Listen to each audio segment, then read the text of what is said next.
What's up, outliers? Got another email asking to look at DJT again, and a couple comments asked if we could look at it a few times leading into the election, which makes sense to me. Happy to do so. And there was actually a couple things that happened yesterday that I thought were really interesting, and I want to talk about it. So first here, you can see on the chart, we have SPY, Qs, and IWM. And you can see over the last 2 days, SPY has been running slightly negative. IWM has been running negative, and Qs got a little bit of a bite today, and yesterday had a pretty big down day. And then notice DJT. It is up on yesterday, hitting new highs, and today it's hanging out roundabout there as well. So what's going on here, and why do I find this interesting? Well, it tells us a few things definitively. Now, we have a lot of ideas around DJT and how that's behaving and whatnot. But from a broad perspective, this is adding a pretty significant clarifying structure, which is there is pure speculation going on right now. And this is being used as speculation to the probability of winning an election. Now, I think most people already generally thought that. But the reason why it's so interesting now is that this isn't just following along with general market beta in adding a little bit of spice on top of it. This is now decoupled slightly in the near term from broad market beta, right? Because you can see on the 17th, SPY has hit a high and it's actually been rolling over a little bit here. And if you take a look at the 17th, what's happened in DJT, it's just gone up.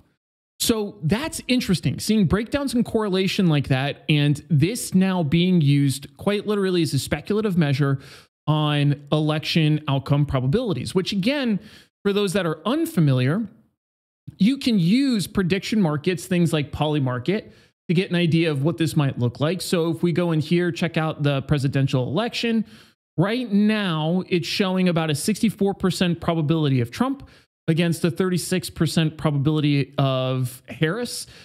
Pretty close. And the reason why I say pretty close is because these relationships can move, diverge, and converge very quickly. As you can see back here, it was really blown out to the other direction, and Harris has narrowed it quite a bit back and forth. And now we're definitely diverging again right now, but we are not in, 90-10 level. So that part in and of itself is a little bit interesting to me in terms of just prediction market probabilities. Now, a couple notes about prediction markets is they're not perfect, and these are not super liquid markets yet. So if you look at this, there's $2.4 billion in volume. And the reason why it's important to emphasize in volume is because we don't know buys or sales, opening, closing, trades being moved around. That matters quite a lot. The other thing that I find interesting is that if we take a look at the polls, national polls show Harris with an edge, 48.2% against Trump at 47%. Those are interesting because the polls tend to capture a certain audience and markets tend to capture a different audience. So the truth likely lies somewhere in the middle, which, again, we will have to see. Now, going back to DJT, though, there's a few things that I want to talk about next. So first, let's get over to a chart and let's show just where it's hanging out, which again is near highs, and it's maintaining this really aggressive volume. The 5-day and the 20-day average volume has essentially been consistently growing from all the way back here in the beginning of October, just expanding writ large. And today, it's the 20-day average volume is now at 37.6 million shares. The 5-day is all the way up to essentially like 43. So really strong volume. And the other thing that's kind of interesting is the lockup period for DJT expired a little while ago. And there's not like this insane sailing volume. There's definitely some likely attributed to that, but not a ton. A couple other things that I note here is look at the volatility. It's continuing to expand even more. So implied volatility right now is 306% now. When I did a video on this like 2 days ago, it was like 300%. And IV percentile is 98%. So it is very, very much just pinned near highs. Now, if we take a look at average true range, For the 5-day, it's 7.45%. 20-day is 8.3. 90-day is 7.43. So the interesting thing that I pick up from here is that we are now getting into a probably very volatile period until we get into the election here. You can look at the expected move on a monthly time frame, which is like 88%. It's insane. Absolute move. This is likely going to be a binary event, meaning for this stock, if Trump wins, this is likely to get a decent move, but how much of a move is going to be tricky because there's going to be a lot of people selling into that move.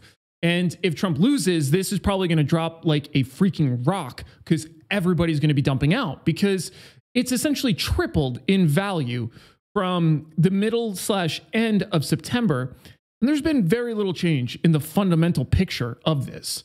So this being used as an election proxy is very interesting to me. Now, if we pop over to the trade tab, you can see the volatilities around 8 and 15 NOV just being astronomically high.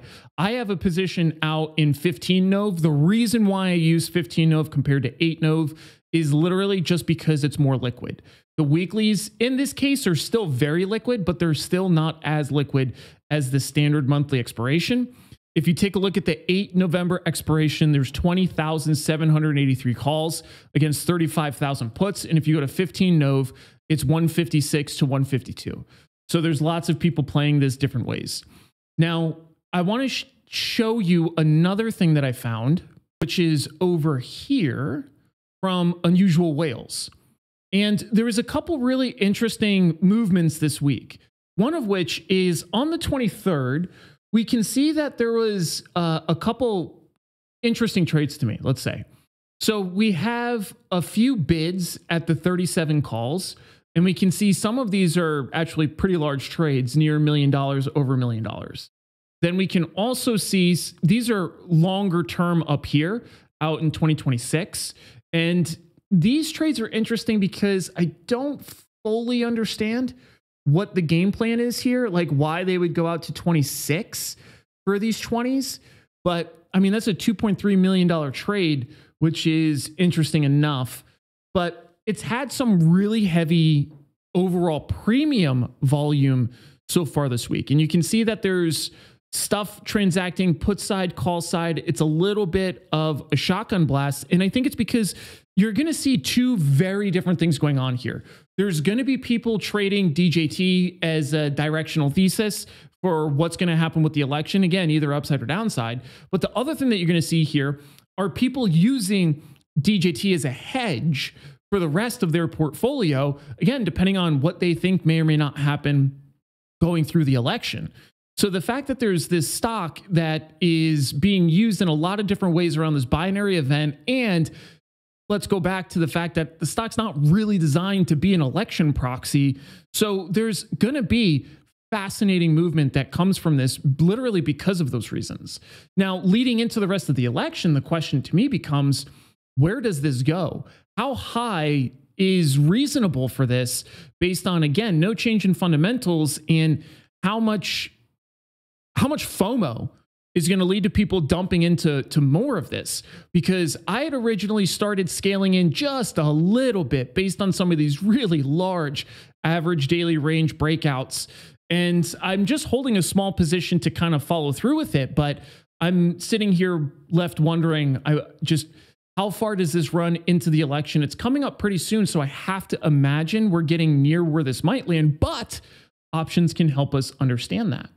So if we go to the Analyze tab and we go to the probability analysis, take a look at this skew, right? So normally you would see this as more of a normal distribution, but this is obviously very, very skewed all the way out here to the downside. But in the near term, it's actually skewed a little bit to the upside. So if we take a look at, let's say over the next week, let's take a look at the probability of a touch. It has and this is a 1 standard deviation move, so it's going to use around a 16% probability, and has a 16% probability of being all the way out to 60 or 17. So the upside skew potential in this is massive, which is why people like me who don't really care to use this as it's being used right now are still willing to speculate, and it's because of this skew in probabilities. So this thing is going to be on wheels coming up without a doubt. And look at the compression around like the 43% probability range and stuff like that. It is just really, really crunched down. 300% vol will do that. But again, you can see essentially out, let's see when this starts to flip over. Because all the way out here so far to 60 days, there's still definitely upside skew, and it's only because it can only go down so far. But then it starts to really peak and roll back over, which I just find that generally interesting based on the overall perception of what we might see coming into the election. So looks like volatility is the name of the game going forward. We will see what this looks like. As always, anything you want me to take a look at, let me know. Be an outlier. I'll see y'all later.